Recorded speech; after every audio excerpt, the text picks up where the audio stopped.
It's E.B.K every day, all day, to the day I die.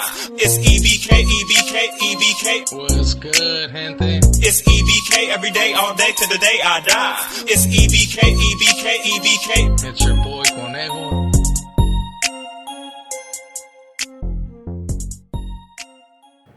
What's good, gente? This is your boy Conejo, and as you guys can see on the thumbnail and on the title, man, we're going to be pretty much doing a profile on my boy Lucky from Brown Pride Santa Cruz, and pretty much talk about his case where he pretty much happened to take a life and ended up getting 31 years, him and his co-defendants for taking that life, and I honestly think it's a really messed up situation, especially once I got to know a little bit of the details. Old boy was my celly, and I was someone that I was really cool with, for the time that I was incarcerated in the county. So I'm going to be speaking on that, man. So before I get started, make sure you hit them likes, make sure you subscribe, hit that follow, hit that notification bell. Make sure you hit all so you don't miss out on anything, right? And also, man, make sure to share with others and let me know what you guys think in the comments. Don't hold back, man. Let me know, especially if you happen to know the homie and stuff like that, But the homie, Lucky, is someone that was from Santa Cruz, like I said, happens to be from Brown Pride, which happens to be, I believe, like the second biggest hoods when it comes to the Norteños in that area. We all know that the Flats happens to be a little bit more popular, especially because, well, they put in work for one, and two, they happen to be located right there by the boardwalk. So that's why a lot of people happen to know a little bit more about them than when it comes to Brown Pride. But Brown Pride is really with the business, homie. It's not a hood to play with. And yeah, man, so let's get started on his case, man, and why he got 31 years for taking Norteño's life. So one day, Lucky and his homies, man, which happens to be another group of Sureños from Brown Pride, happened to be walking, man, and got jammed up. They ended up getting jammed up. And apparently these people that got off were some white boys that happened to bang, I believe, Northside Santa. And let's just say that they got the bad end of the stick, right? They approached the homie and the Sureños in an aggressive way, right, to take the homie's life, and ended up coming up short, where one of the Norteños that happens to be white ended up losing his life. And the reason why I keep bringing it up, the whole like race, what nationality he is and stuff, is because at their court dates, they ended up really getting affected by the image of how this individual looked, especially they had used some really innocent pictures. And to what the homie was telling me, man, pretty much they were the aggressors, so they ended up getting off, and one of them ended up losing his life, and the rest ended up running away, which was messed up. It was messed up, but they ended up running away because apparently the Sureños were a little bit more aggressive when it came to the whole gangbanging. And we all know that Santa Cruz happens to be a Sureño area, and there is Norteño hoods in Santa Cruz, right?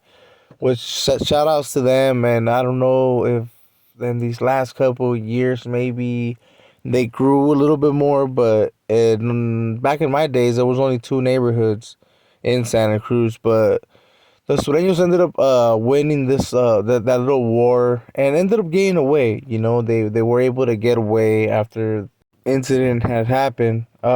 So they believed, they thought that they had gotten away, right? But in all reality, like I said, they did get 31 years.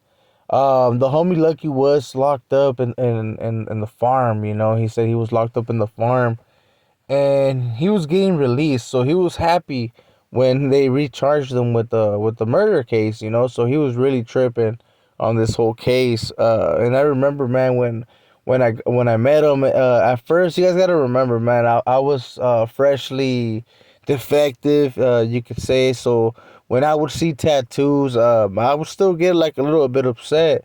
But this is one of the reasons why I did get one of those tattoos. The homie had Buster Free tatted on him, and that's one of the reasons I ended up getting it, because me and him happened to be hella cool. And I had told him, I was like, look, G, I'm gonna get a tattoo one of these days that it's gonna match that one. And like I said, man, I got into it before on reasons why I got some of the other tattoos, especially when I was in the hole. But I can get into that again if that's what you guys want, but that'll be in another video. So I ended up not liking the homie at first, right? Because I ended up seeing some of his tattoos and I was like, man, look at this dude, man.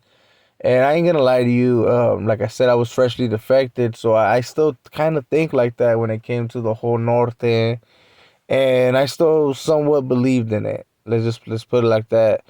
So we ended up being cellies, and you know, when you're celled up, you chop it up with people, and you get to know the person. And I ended up getting to know him, man, and happened to figure that he was cool, man. You know, like I said, yeah, I used to clown on him that I was gonna jump him into my hood, especially because he wanted to change his nickname. He's like, man, I ain't so lucky, homie. You know, like he would tell me about like, man, I was getting out, and as soon as I got out, I got rebusted. I believe one of his co-defendants was in Mexico. Like I remember one of them was in Mexico. The other one was busted with him. And I believe one of his Codys had told, you know, he's all like, man, that's how they had knew who to arrest and everything.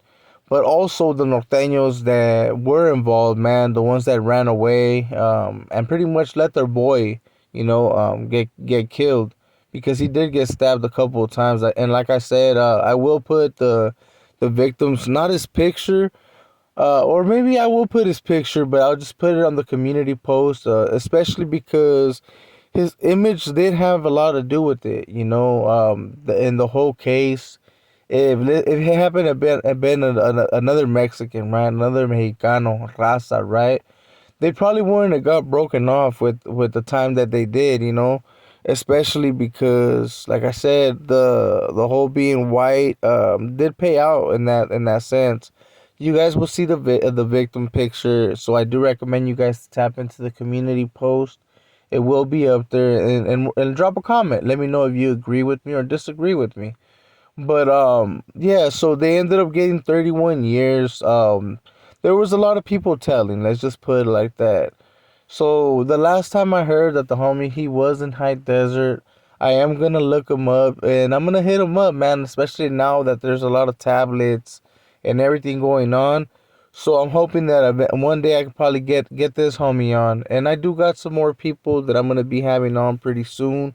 So that is something for you guys to expect. I am trying to have the homie Crooks from my hood and even an older homie from my neighborhood see if they could jump on and give some collection for or how it was so they could say how it was back in their days and like with the homie Crooks what he has planned, you know, for the future, especially since he did have a whole little rapping career going and he does have plans, you know. I'll just say that he does have plans to continue. So let him tell you himself, and we'll see what happens.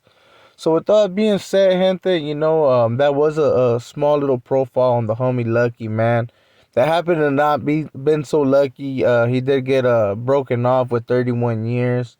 I hope that he is appealing this case, and hopefully he can get a better deal. You know, because I do believe they took it to the box. If I'm not mistaken, he did wait a minute.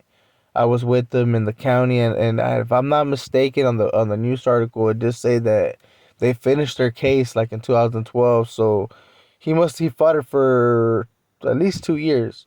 So yeah, man. So with all that being said, man, if you happen to know a little bit about Lucky, man, make sure to drop a comment. And like I said, man, I'm gonna look him up and I'm gonna try to get him on here. And hopefully some of the youngsters, man, can pay attention, even though it was a short video, that they can get something out of it, especially because there's a lot of youngsters out there that are banging, you know, and they want to be out there all up in the mix. And even them at times come up short, you know, especially because you never know, man, if someone's pushing or you never know when it comes to the ops what they're packing or if they're ready, you know. You can never underestimate anybody, and especially in that situation where the Norteños did get off a whip to put in some work, you know, and ended up coming up short when it came to the Sureños from Brown Pride. So I will be doing a little bit of history on these neighborhoods from Santa Cruz, so just give me time. Shout outs to the Villas, the East Side, and all these other little neighborhoods, man, especially the woods, because they do have woods over here too, man. So I will be getting into them. Just give me time, gente. And with all that being said, you guys already been knowing, if you enjoyed the video, make sure to hit them likes, subscribe, hit the follow, hit that notification bell. And always, man, drop comments to let me know what you guys think. So you guys already been knowing, man. This is your boy Conejo, and I'll see you guys on the next one. We out.